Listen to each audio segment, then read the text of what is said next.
Hello there. My name is Jarrell. I'm a commercial games developer, and lately I've been working on an RPG titled Breath of Thunder. This is a game that I would like to bring to many legacy game consoles, but that's something that can only happen with your help. So I've started a Kickstarter. Now, you might be thinking, isn't it a little overly ambitious for a solo developer to bring a game to so many different game consoles?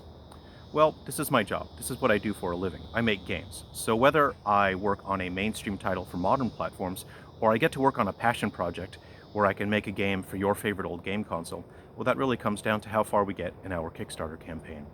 So in this video, I'd like to share a little bit about myself and the progress that I've made on Breath of Thunder so far. I'm using an RPG framework that I've been building for years, and now it's finally at a state where I can use it to make games for all of you. This is the modern version of the game that you see running on the Vita. This is the same version that you'll see running on the Switch, the VCS, and Steam.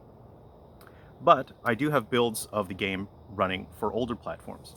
On other platforms, I'll be building the game from scratch to ensure that there's no incompatibilities with copy and pasted code. Every version of the game is built from the ground up to ensure that I can take into account the strengths and the weaknesses of each individual platform. Here you even have the game running on the Game Boy Color using a sort of pre-rendered background art style. Look, it may seem crazy for a developer to try to make games for so many old consoles, and you'd think, oh, that must be impossible. But I even have a game running on the Pokemon Mini, which I launched this week. So you can download and play this for free. It's a camp simulator with some virtual pet aspects, and it's got a turn-based RPG battle system in there where your party members all have stuff. So it's getting a little sweaty here, and my glasses are sliding down because it's so warm out here. I'm in Australia here, which is a little bit warm, but if you're in other parts of the world, I guess I'll just spend the rest of the video not being able to see well. So, myself, I enjoy making games. I generally make games exclusively for the Switch, but because people have been asking, I'm now targeting other platforms, including Steam and Atari VCS. I've got 2 games that are wrapping up production now that are a bit more action-based and something just a bit wild and fun and a little different. I'll be launching those on many different platforms, and hopefully, after a week when I finish those up and get those ready to launch, I'll have time to work on Breath of Thunder. So the reason why we require funding for Breath of Thunder is it's very expensive to develop RPGs, and the difficult truth for independent developers and solo developers is if you are all internally funded, you just have to keep launching games in order to keep your studio financial, to keep revenue pouring in. When you launch a game, you earn revenue, you can pay for your bills, but in general, people move on pretty quickly, and after a couple months, you generally see that your sales die down significantly. And that's because people are constantly looking for the next new big exciting game.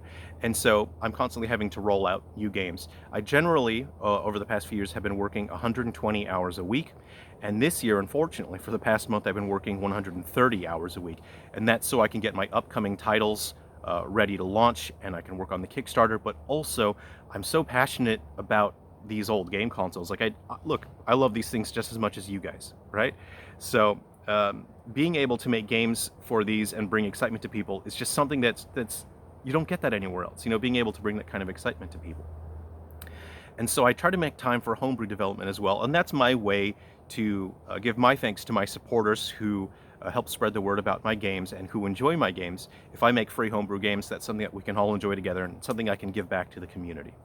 So there's me. I make games commercially, but also I like to make games non-commercially as well. And so with our different versions of Breath of Thunder running on legacy platforms like the Dreamcast and the Jaguar, I'll be distributing the ROMs for free. And that is why we need so much funding for these different platforms. Is not only do I need to purchase the platforms, but I generally will need to pay for my time spent learning to develop those platforms. And I can learn to develop for any platforms. I mean, for Pete's sake, I learned how to put a game on the Pokemon Mini, which you can download and play for free. People are telling me they're having a bit of fun with that. So the time that I spend making these legacy versions is time that I am not able to spend making commercial products.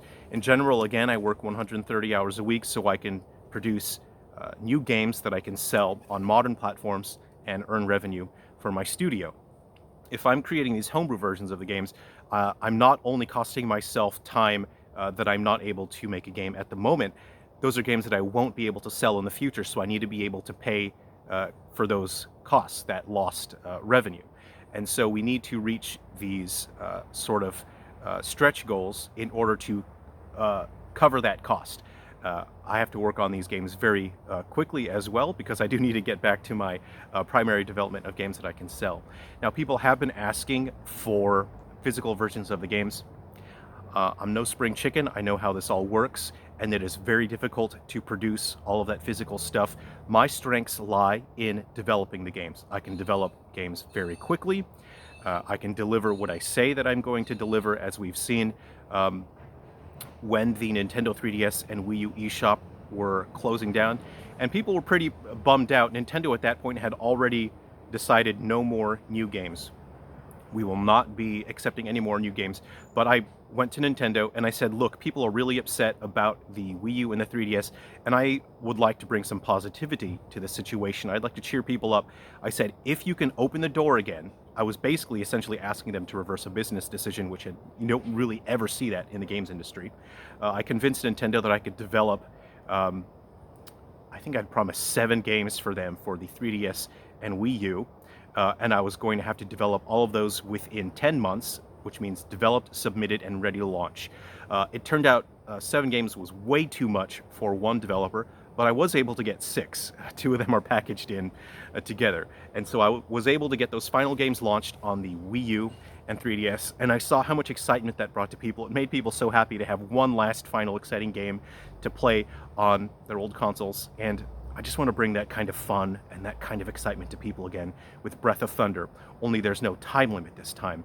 I can bring the very best game I can to all of you. And in the process, if I learn how to make games for these old consoles, that means that I can keep making old games. I really enjoy engaging with the community. My primary series right now is Silver Falls, and I just really enjoy chatting with all of you. If we launch Breath of Thunder, we will be able to maintain a community. And even after Breath of Thunder, I'll stay in touch with everyone. And if you guys want more games for these old consoles, if the support is there, people are demanding, yeah, let's get another Dreamcast game, let's get another Jaguar, let's get another Saturn game, I'll stay in touch with you guys. You let me know what you want. We can all discuss it. And you know what? We can make even more games for these old consoles as well. That's something that really is something that just, it makes me really excited. It makes me want to work more on these games. And to be able to share that with all of you around the world, it makes me feel like I'm back at school, where I would go to school and I would talk about my favorite games with my friends, and we would all discuss our favorite games. It feels like that, and I think that's a sense of wonder and excitement and magic that you kind of lose as an adult when you sort of see things more realistically, and you kind of lose that sense of that feeling that anything is possible. And I just want to be able to bring that kind of excitement to people again, to show them, hey, maybe anything still is possible. So, thanks for watching. I look forward to hearing from you. And look, we can all make this a reality if we work together. We've got 30 days. We've got to reach out. We've got to get as many people talking about this Kickstarter campaign as possible. You guys can see I have a pretty good track record. If I say I'm going to put a game on an old game console, I'm going to do it. I put the final Wii U and 3DS games out there for Pete's sake, when I should have been working on modern platforms. So I just want to thank all of you for your support. Let's get YouTubers, let's get websites talking about this. Look, I even want to get a game on the Virtual Boy. To me, it's exciting to learn something new, and it's a challenge to be able to put a game on there. So I hope that you'll join me on this journey. Thanks so much for spending time. Thank you for all of your support for the Kickstarter campaign. And I'm going to go work on a Jaguar port. So I'm going to make a quick build. I'll get, a pre-rendered graphic. I'll get a character running around in there, and then I'll share that online. So thanks very much for watching the video. I look forward to hearing from you soon. And let's all game on. I'll see you around.